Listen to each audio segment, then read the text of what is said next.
Capítulo 14. A substituição da personalidade. A substituição da criança pelo adulto não ocorre somente quando este age no lugar dela, mas pode ocorrer também quando ele infiltra a própria vontade na criança, substituindo a vontade dela pela sua. Então não é mais a criança que age, mas o adulto que age na criança. Quando Charcot, em seu famoso Instituto de Psiquiatria, demonstrou a substituição de personalidade nos histéricos por meio da sugestão, causou uma profunda impressão, pois suas experiências abalaram os conceitos fundamentais tidos como mais seguros, que o homem fosse senhor de seus próprios atos.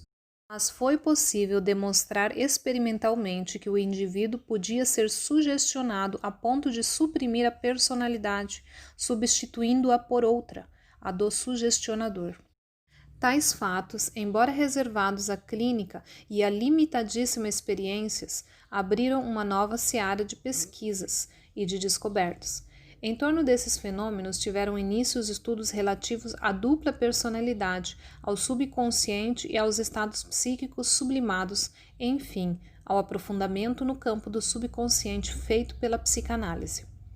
Existe um período de vida extremamente predisposto à sugestão, o período da infância, no qual a consciência está em processo de formação e a sensibilidade aos elementos exteriores se encontra em estado criativo. O adulto pode então insinuar-se, quase penetrar sutilmente, animando com a própria vontade a sublime posse que é a vontade da criança, que é sua maleabilidade. Em nossas escolas, ocorria que, ao se mostrar à criança como se faz um exercício, punha-se demasiada paixão ou exagerava-se os movimentos com demasiada energia ou com excessiva exatidão, víamos atenuar-se nela a capacidade de julgar e de agir segundo sua própria personalidade. Parecia haver um movimento quase destacado do eu que o comandasse, ou como que despendido por um outro eu estranho e mais forte que, embora com uma ação discreta, tivesse o poder de arrancar, direi mesmo de derrubar, a personalidade infantil de seus próprios órgãos tenros. Não é apenas voluntariamente que o adulto sugestiona, mas também sem querer nem saber, sem que se ponha o problema. Citarei alguns exemplos. Vi um dia um menino com cerca de 2 anos que colocava um par de sapatos usados sobre o lençol branco de uma cama recém-arrumada. Eu, num movimento espontâneo, melhor dizendo, irrefletido, peguei os sapatos e os pus num canto do chão, dizendo: "Isso é sujo." E em seguida fiz com a mão o gesto de limpar o lençol onde se haviam posto os sapatos. Depois daquele incidente, o menino, em qualquer lugar que visse um par de sapatos, corria para pegá-los, dizendo: "É sujo." Mudava-os de lugar e depois ia passar a mão sobre uma cama, como se a limpasse, embora os sapatos não tivessem entrado em contato com a coberta. Outro exemplo. Uma mãe recebeu com alegria um pacote, abriu-o e nele encontrou um retalho de seda, que entrega à filha, e uma corneta, que leva aos lábios e toca. A menina gritou alegremente: "Música!" E durante algum tempo, cada vez que a menina pegava um pedaço de tecido, se alegrava e exclamava: "Música!" Os fatores inibidores são especialmente favoráveis à infiltração de uma vontade alheia nas ações de uma criança, quando a vontade do adulto não age tão violentamente a ponto de provocar uma reação. Isso acontece com maior frequência nas classes de pessoas educadas, self-controlled, por obra das nurses refinadas. Quero citar o caso bastante ilustrativo de uma menina com cerca de 4 anos de idade que estava sozinha com a avó na mansão da família. A menina mostrou o desejo de abrir a torneira do chafariz do jardim para ver o fluxo de água, mas quando estava a ponto de fazê-lo, retirou a mão.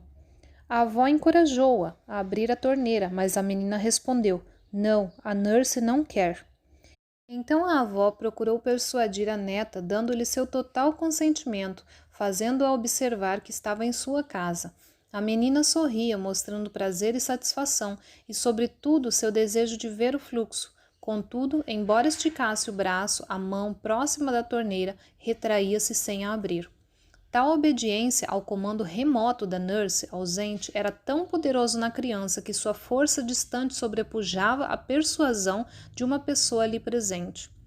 Um caso semelhante é o de um menino mais velho, com cerca de 7 anos, que quando tinha vontade de se levantar e correr em direção a alguma coisa que o atraía à distância, via-se obrigado a retroceder e tornar a sentar-se, quase como por uma oscilação da vontade que ele não era capaz de vencer. E não se conhecia o padrão, entre aspas, que assim o comandava, pois diluíra-se na memória infantil. O amor pelo ambiente. Pode-se dizer que a sugestionabilidade das crianças é a exacerbação de uma das funções psíquicas construtivas, ou seja, da característica sensibilidade interior que chamamos de amor pelo ambiente. A criança observa apaixonadamente as coisas e se sente atraída por elas, mas, sobretudo, é atraída pelas ações do adulto para conhecê-las e reproduzi-las. Ora, o adulto poderia ter, sob esse ponto de vista, uma espécie de missão, ser um inspirador das ações infantis, um livro aberto no qual a criança leria a orientação de seus próprios movimentos e aprenderia o que lhe é necessário saber para agir bem. Mas o adulto, para assumir tal tarefa, deveria manter-se sempre calmo e agir lentamente, a fim de que suas ações fossem claras em todos os seus detalhes para a criança que o observa. Se o adulto, ao contrário, se abandona a seus ritmos rápidos e fortes, então, em vez de inspirar a criança, pode influir em seu espírito e assumir o seu lugar por intermédio da sugestão. Até mesmo os objetos sensorialmente atraentes podem possuir um poder de sugestão e atração, agindo como um imã sobre a atividade da criança. Citarei a esse respeito um interessante experimento feito pelo professor Levine, ilustrado por meio de sua cinematografia psicológica. O objetivo é conhecer o comportamento diverso das crianças deficientes e das crianças normais em nossas escolas, mais ou menos na mesma idade e em condições externas iguais, perante os mesmos objetos. Sobre uma mesa comprida apresentam-se objetos variados, entre os quais alguns de nossos materiais. Entra primeiro um grupo de crianças. Elas se mostram atraídas pelos objetos, interessadas, estão animadas e sorridentes, parecendo contentes por estarem entre tantas coisas. Cada uma pega um material e trabalha com ele, depois pega um outro material e assim por diante, fazendo inúmeras experiências. A cena termina. Entra um segundo grupo de crianças que se movimenta lentamente.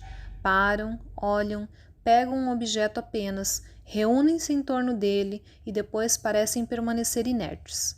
A segunda cena termina. Qual dos dois grupos é de crianças deficientes e qual o de crianças normais? Os deficientes são as crianças animadas, alegres, que se movimentam muito, que vão de coisa em coisa, que querem experimentar tudo. Estas parecem, para o público que assiste ao filme, realmente as mais inteligentes, porque todos estão acostumados a considerar inteligentes as crianças irrequietas, alegres, que vão de coisa em coisa. As crianças normais, ao contrário, movimentam-se com calma, ficam muito quietas, fixam-se num objeto como se refletissem. Portanto, a calma, o movimento escasso e comedido, a atitude pensativa, eis a figura da criança normal. A experiência acima relatada parece contrastante com os conceitos geralmente predominantes, porque no ambiente comum as crianças inteligentes agem como os deficientes do filme. A criança normal, calma e reflexiva é um tipo novo, mas logo demonstra que seus movimentos controlados estão sob domínio do eu e são conduzidos segundo a razão. Ela assume o comando da sugestão que lhe vem das coisas e dispõe livremente delas. Portanto, não é movimentar-se muito o que importa, mas a posse de si mesmo. O importante não é que o indivíduo se mova de tal ou qual modo, ou neste ou naquele sentido, mas que consiga conquistar seus órgãos motores. A possibilidade de poder movimentar-se sob a orientação do próprio eu e não pela pura e simples atração das coisas leva à concentração numa única coisa, e isto é um fenômeno de origem interior. Mover-se delicada e refletidamente é o fato verdadeiramente normal. É o aspecto sintético de uma ordem que pode chamar-se disciplina interior.